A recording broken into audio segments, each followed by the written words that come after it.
নমস্কার। ব্রেকিং বাংলায় আপনাদের স্বাগত। আমি জয়ন্ত মজুমদার।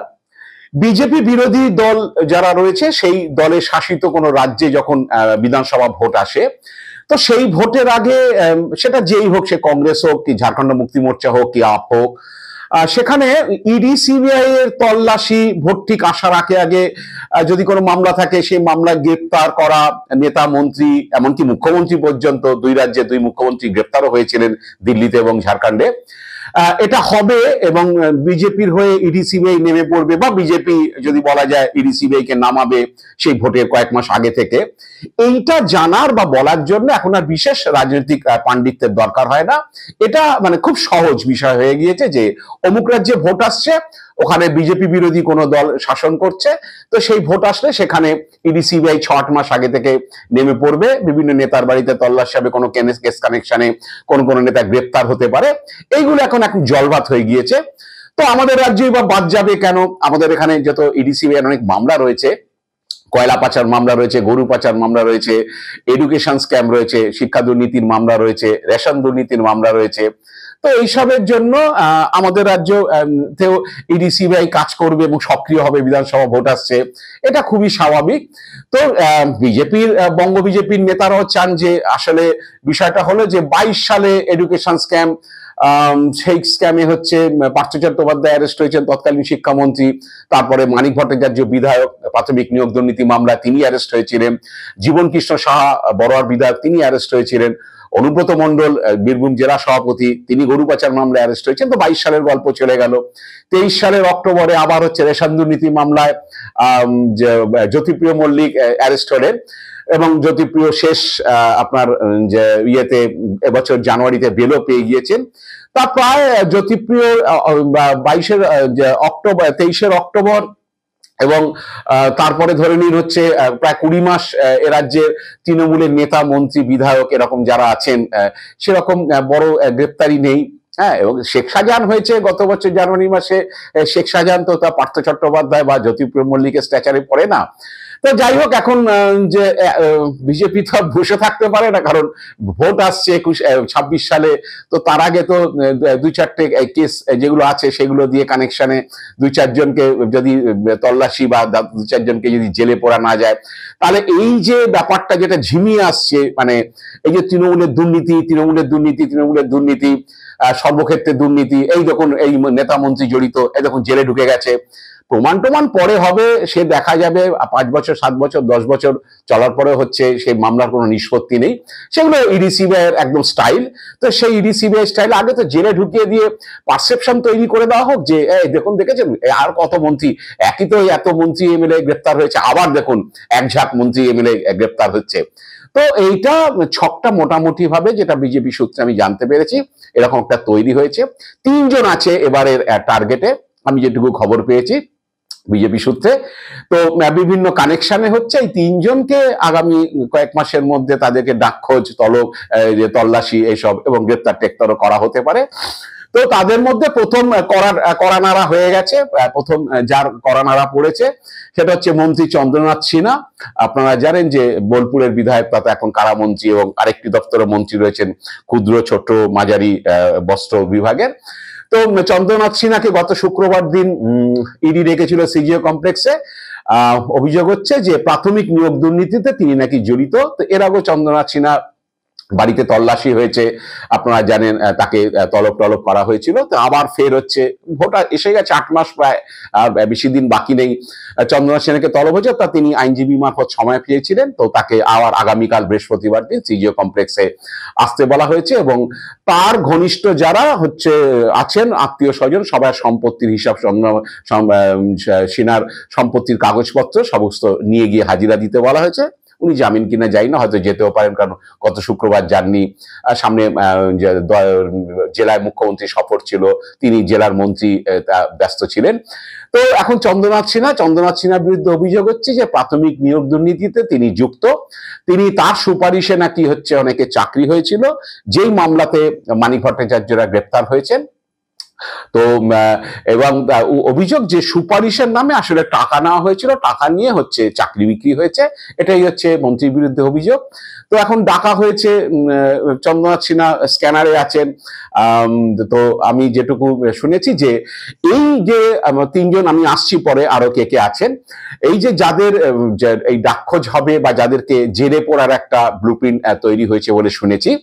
তো সেইটার বিষয়ে আপনারা নিশ্চিত জানেন যে রাজ্য বিজেপিতে শুভেন্দু অধিকারী এই ব্যাপারটাতে একেবারে এক পায়ে খাড়া।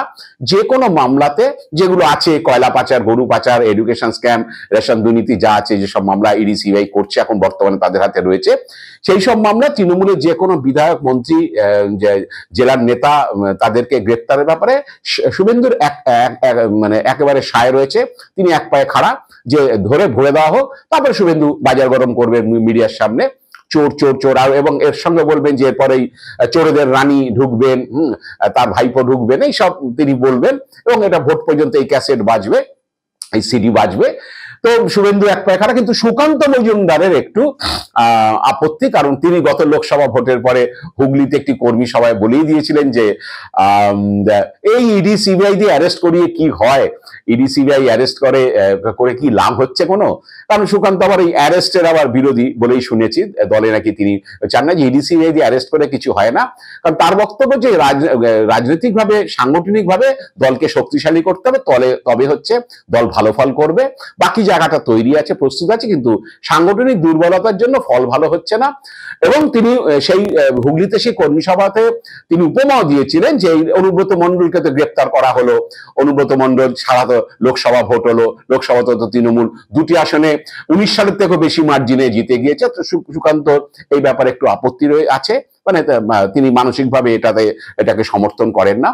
এখন নতুন সভাপতি হচ্ছেন সমীপ ভট্টাচার্য। সম্প্রতি অমিত শাহের সঙ্গে তিনি দেখাও করেছেন সভাপতি হিসেবে দায়িত্বভার নেওয়ার পরে দিল্লিতে। তো সমীকও নাকি সায় দিয়েছেন যে যদি এরকম গ্রেপ্তার হয় এবং বাজারটা গরম হয়, মানে প্রায় 20 মাস গ্রেপ্তারি নেই, তো জ্যোতিপ্রিয় মল্লিকের পরে বড় কেন গ্রেপ্তারি নেই, গ্রেপ্তার হলে আবার এই 3টে মন্ত্রী যদি স্ক্যানারে আছে তাদেরকে যদি ডিসিবিআই ঢোকাতে পারে, তাহলে আরেকবার বাজার গরম করে। আরে একেবারে দুর্নীতির সরকার, এই সরকার কারো রাখার দরকার নেই। দেখুন আরো কত আছে, সব বেরোচ্ছে এক এক করে এইটা। কারণ এতদিনই ডিসিবিআই একটু চুপচাপ আছে, মামলাগুলো নিয়ে একটু চাপ আছে, কোর্টের চাপ আছে, মামলাগুলো শেষ করার জন্য চাপ দেওয়া হচ্ছে, মামলাগুলো শেষ হচ্ছে না, ট্রায়াল শুরু হচ্ছে না, এইসব চাপটাপ রয়েছে। অনেকে সুপ্রিম কোর্ট চলে যাচ্ছে, সেখানেও জবাবদিহি করতেছি ডিসিবিআই কে, কেন মামলা শেষ হচ্ছে না, কেন চার্জশিট হচ্ছে না, কেন ট্রায়াল শুরু হচ্ছে না, আর সাপ্লিমেন্টারি চার্জশিট বলে কতদিন তুমি ভাই আটকে রাখবে, এইসব তাদের ধাতানি খেতে হচ্ছে। তার জন্য নতুন গ্রেপ্তারির দিকে তারা একটু চুপচাপ ছিল। কিন্তু প্রভুরা চাইলে তো আর ডিসিবিআই কিছু করার নেই। প্রভুরা চাইলে ডিসিবিআই কে, ভোট আসছে, প্রভুরা যদি চায় যে 2-3টে মন্ত্রীকে জেলে ঢোকাও, তাদের নামতে হবে। তো এখন চন্দ্রনাথ সিনহার ডাকটা শুরু হয়েছে। এবার চন্দ্রনাথ সিনহাকে কি করা হবে আমি জানি না, কিন্তু স্ক্যানারে আছে, আমি বিজেপি সূত্রে যেটা খবর পেয়েছি। এরপরে আসি হচ্ছে মন্ত্রী মলয় ঘটক। আপনারা জানেন যে 22 সাল থেকে কচলাকচলি চলছে কয়লা পাচার মামলাতে। মলয় ঘটককে ইডি দিল্লিতে প্রায় 12 বার তলব করেছিল। মলয় ঘটক সম্ভবত একবার তিনি গিয়েছিলেন এবং তিনি দিল্লি হাইকোর্টের দ্বারস্থ হয়েছিলেন এবং তিনি বলেছিলেন যে আমি যে মন্ত্রী এবং আমার প্রচুর কাজকর্ম আছে, দিল্লিতে এসে আমার পক্ষে করা হাজিরা দেওয়া সম্ভব না। যাই হোক, তাকে আবার রক্ষা কবচ দেওয়া হয়েছিল হাইকোর্ট থেকে এবং বলা হয়েছিল যে কলকাতাতে তাকে ডাকা হোক যদি ডাকার দরকার, এবং একটা সময় দিয়ে ডাকতে হবে। যাই হোক, মলয় ঘটককে অনেকদিন আবার ডাক খোঁজ নেই, কিন্তু শুনেছি বিজেপি সূত্রে যে এরপরে চন্দ্রনাথ সিনহার পরে মলয় ঘটক আছে। কারণ এই ইসিএল এর আধিকারিকরা, কয়লা পাচার মামলা ইসিএল এর আধিকারিকরা গ্রেপ্তার হওয়ার পরে মলয় ঘটকের আসানসোলের বিভিন্ন ঠিকানাতে সিবিআই তল্লাশি করেছিল, কলকাতাতেও ডালহৌসিতে তার অফিস এবং তিনি যেখানে থাকেন সেখানে তল্লাশি হয়েছিল। ইডি ওই কেসটা নিয়ে নানাঘাটা করছে। ইডি আবার খাতা টাতা খুলতে পারে, ঝাঁপি খুলতে পারে যে আবার একটুখানি মলয় ঘটককে। কারণ আমি যেটা শুনেছি বিজেপি সূত্রে যে চন্দ্রনাথ সিনহার পর মলয় ঘটকও আছেন। তো এরপরে মলয় ঘটককে ডাকা খোঁজা, যে ডেকে আবার অ্যারেস্ট করে দিতে পারে কোনো কানেকশনে, প্রমাণ পরে জোগাড় হবে, পরে দেখা যাবে। আগে ধরে তো অ্যারেস্টটা করে দিই, ভোট পর্যন্ত হোক, তারপরে কোর্টকে বলা যাবে বৃহত্তর ষড়যন্ত্র, প্রচুর আমাদের সময় লাগবে, অনেক তথ্য, এগুলোকে সব এখন মানে আস্তে আস্তে আমরা জাল ঘোটাবো, জাল ঘোটাতে অনেক সময় লাগবে, এইসব বলে টলে 1 বছর 1.5 বছর কাটিয়ে দেওয়া যায়। কোর্ট এগুলো এই সময়গুলো দিচ্ছে ইডি সিবিআই কে, এবং তারপরে একটা চার্জশিট প্রথমে একটা চার্জশিট দিয়ে দাও, তারপরে সাপ্লিমেন্টারি চার্জশিট, আরো অনেক তথ্য পাচ্ছি বলে টলে 1-1.5 বছর 2 বছর জেল খাটিয়ে দাও, তারপরে বেরিয়ে তাকে কনভিকশন করাতে পারলো কি পারলো না দেখা যাক। আটকে তো দিলাম, 1-1.5 বছর তো জেল খাটিয়ে দিলাম, পারসেপশন তো তৈরি হলো বলাই ঘটক দুর্নীতি জেলে ঢুকেছে। তো এগুলো সিবিআই এগুলো করে থাকে, ইডি করে থাকে, এখন এই স্টাইলেই চলছে। যাই হোক, তো এটা যাওয়ার পরে মলয় ঘটকের পরে যেটা শোনা যাচ্ছে নাম, আমি বিজেপি সূত্রে যেটা শুনেছি, এরপর আছে ববি হাকিম। ববি হাকিমকে একটা যে মামলাতে তল্লাশি এবং অ্যারেস্ট করার একটা ব্লুপ্রিন্ট তৈরি হয়েছে।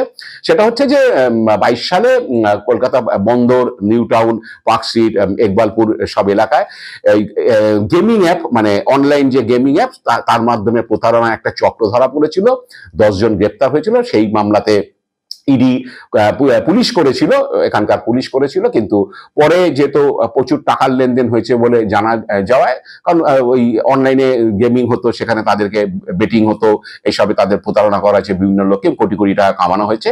ইডি সেটা নিয়ে তদন্ত শুরু করে এবং ইডি তারপরে 17 কোটি টাকা একজনের থেকে, আমির খান বলে একজনের থেকে বন্দরে, তার কাছ থেকে উদ্ধারও হয়েছিল।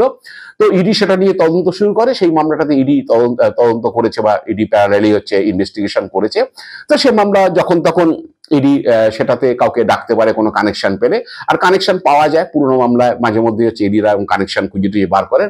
সেই মামলার কানেকশনে নাকি আবার ববি হাকিম স্ক্যানারে আছে, যে তাকে আবার ঢোকানো হতে পারে, এটা আমি শুনতে পাচ্ছি বিজেপি সূত্রে। তো এখন এই 3 মন্ত্রী আপাতত যেটা জানা গেছে যে 3টি মামলায়, প্রাইমারি এডুকেশন স্ক্যাম, কয়লা পাচার মামলা আর বন্দরের হচ্ছে গেমিং অ্যাপের নামে প্রতারণা, সেই মামলাতে হচ্ছে এই 3 জন আছে স্ক্যানারে। এখন শেষ পর্যন্ত আগামী 8 মাসের মধ্যে কবে ইডি সিবিআই কিভাবে পদক্ষেপ করবে, তাদেরকে ডেকে তল্লাশি, বা প্রথমে জিজ্ঞাসাবাদ, তারপরে তল্লাশি, তারপরে গ্রেপ্তার টেপ্তার, এগুলো হবে কিনা, তবে কিছু একটা হবে সেটা বিজেপি সূত্রে জানতে পারছি। কারণ অনেকদিন হয়ে গেছে, প্রায় 18-20 মাস হয়ে গেছে। 23 অক্টোবর জ্যোতিপ্রিয় মল্লিক লাস্ট গ্রেপ্তার হয়েছে, আরো 2-4 জনকে ইডি সিবিআই কে দিয়ে গ্রেপ্তার করিয়ে বাজারটা বিজেপি গরম করতে চাইছে ভোটের আগে। এখন আরো কত মন্ত্রী টন্ত্রী এরকম দুর্নীতিতে জড়িত, এই দুর্নীতির সরকার আর রাখার দরকার নেই। এই পুরো সরকারটাই হচ্ছে দুর্নীতিতে নিমজ্জিত, এবং তাদের যারা সরকারের মাথায় রয়েছে তারা হচ্ছে এগুলো সব জানে। এই সব দিয়ে এখন একটা প্লট তৈরি হবে, কারণ রাজস্থান, মধ্যপ্রদেশ, ছত্তিশগড় সেই ভোটের আগে একেবারে ইডি, রাজস্থানের মুখ্যমন্ত্রী অশোক গেহলোত তো বলে হয়েছিল যে রাস্তায় যত কুকুর না দেখা যায় ভোটের আগে, তার থেকে ইডি সিবিআই লোক বেশি দেখা যায়, তিনি বিরক্ত হয়ে বলেছিলেন। এবং ছত্তিশগড়ের মুখ্যমন্ত্রীর এগেনস্ট একটা বড় যে অভিযোগ তারা আনলেন ভূপেশ বাঘেলের বিরুদ্ধে, কারণ ওগুলো সবই হচ্ছে বিজেপি শাসিত, বিরোধী দলের শাসিত, কংগ্রেস শাসিত রাজ্য ছিল। মধ্যপ্রদেশে নেমে পড়লো, আর দিল্লি আর ঝাড়খণ্ডের বিষয়ে আপনারা জানেন, আমি প্রথমে শুরুতেই বলেছি যে আপনার অরবিন্দ কেজরিওয়াল এবং হেমন্ত সোরেনকে জেলে ঢুকিয়ে দেওয়া হলো দুর্নীতি মামলাতে। তো আগামী আমাদের এখানে ভোট আসছে, 8 মাস বাকি, এখন আবার ইডি সিবিআই অ্যাক্টিভ হবে, অ্যাক্টিভ তাদের করা হবে, আবার 2-3 জন মন্ত্রী এমএলএ এদেরকে গ্রেপ্তার করা হতে পারে, এরকম একটা ব্লুপ্রিন্ট তৈরি হয়েছে। আমি আজকের সেটা আপনাদের জানালাম, এবং আমাদের অপেক্ষা করতে হবে আগামী দিনে এবার ইডি সিবিআই কবে কোমর বেঁধে আবার নামছে, দেখা যাক কবে তাদের সেই ক্ষণ আসে, সেই শুভক্ষণ আসে, বা যাই বলুন না কেন। আমরা আজ এবারে আমরা অপেক্ষা করব। আজ এ পর্যন্তই। আপনারা ভালো থাকবেন, সুস্থ থাকবেন, নমস্কার।